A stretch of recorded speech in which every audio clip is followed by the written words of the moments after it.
2004, I was involved in an equestrian accident and I almost lost my life.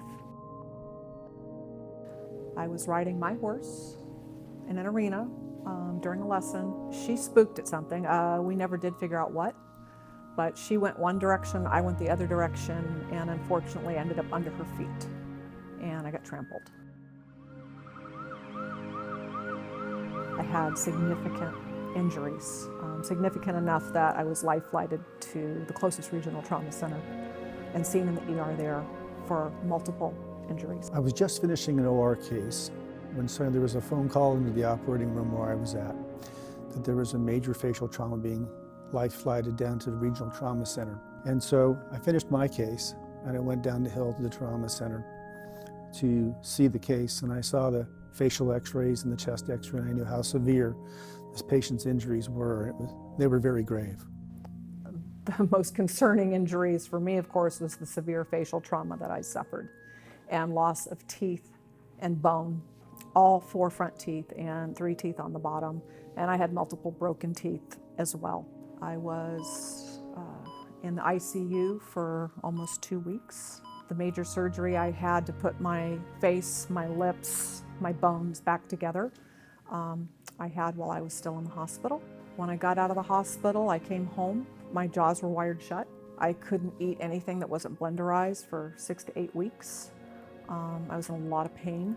It was very difficult for me, really difficult. I was going to need extensive treatment, reconstruction of soft tissue and bone. So I said to Dr. Salmassy, I said, well, you know what this means. You're going to have to fix this. You're going to have to take care of me, and you're going to have to get me to the place that I need to get to so that I can have teeth again. And he took me by the hand and he said, we're going to do what we have to do to put you back together.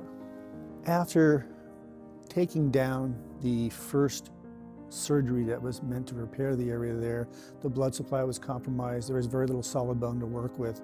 And I realized that at that time that we needed to do a very significant procedure using stem cells and a different kind of bone grafting approach in order to get the kind of healing that she would need as a foundation just to get started on her having teeth again. And that started my journey with Dr. Salmassy here in Auburn, and it was 5 surgeries, 4 or 5 years. Later, I was finally to the place where I could have implants. At that point, the implants were placed. I have 4 on the top and 2 on the bottom. We came out on the other side, and I no longer had a flipper, and I have beautiful teeth, and they feel like my teeth, and I'm doing very well today. People probably wonder, I'm sure she never got on a horse again, but they'd be wrong. I was barely recovered and still with no teeth, and I was back on a horse within 6 months of my accident. And I'm riding to this day, and I have my own horse today, and I ride 3 to 4 days a week, and I love it. I love being at the barn, I love my horse, I love the whole life, the whole world of it. It was just a bad thing that happened. It was nobody's fault. It wasn't my horse's fault. I don't really think about it much anymore. I just try to be positive about what the future holds. I took Dr. Salmassy's advice on who to see and what type of surgery I needed, and I sought those things out. But when those things didn't work and I was still at ground zero many, many months later, I needed a miracle. And the miracle is that Dr. Salmassy is my husband. There was no room for any margin of error at this point. Everything needed to go right, because so far everything had not gone right. To see Michele regain her confidence in her appearance, confidence in her smile, and knowing full well that that trauma is behind her and take on her life every day, really makes me happy to see I have my wife back.